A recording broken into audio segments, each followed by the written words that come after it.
มันอาจร้ายรับสาสบอ้อยโอนយល់នៃទាំងដឹងច្បាស់ពីចិត្តស្រីតែងតែអន់ចិត្តនឹងបងតែងគិតមាក់ងាយរូបអូ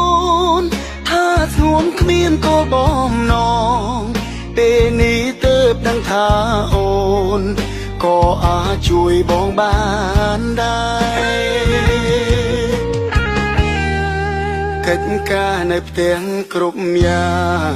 អូនសុំឥតសុំអាងណាស់ហើយរឿងមួយម្យ៉ាងទៀតនោះគឺអូនតែងសងឆ្នោតខ្មែរលុយកាំងសន្សំតិចតួ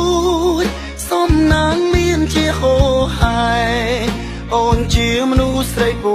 កែបងតែងតែស្មានមិនដល់ជួបមនុស្សស្រីល្អដូចអូនរូបបងពិតសំណាងណាស់ពេលឈានជើងចូលដល់ផ្ទះ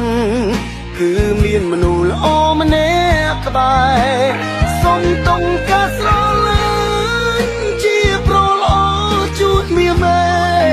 ហើយចង់មានឈ្មោះនឹងគេក្នុងបញ្ជីប្រុសខ្មែរល្អ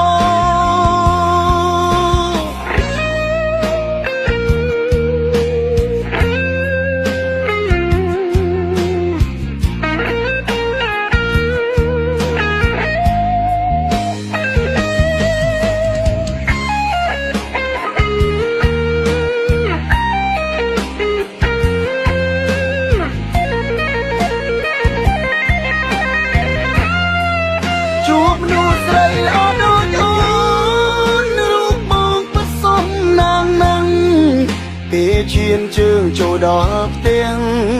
គឺមានមនុស្សល្អម្នាក់ក្បែរសុំតុងការស្រឡាញ់ជាប្រុសល្អជួបមាមេហើយចង់មានឈ្មោះនឹងគេក្នុងបញ្ជីប្រុសខ្មែរល្អជួបមនុស្សស្រីល្អដូចអូនរូបបងពិតសំណាងណាស់ពេលឈានជើងចូលដល់ផ្ទះគឺមានមនុស្សល្អម្នាក់ក្បែរសុំតុងការស្រឡាញ់ជាប្រុសល្អជួបមាមេហើយចង់មានឈ្មោះនឹងគេក្នុងបញ្ជី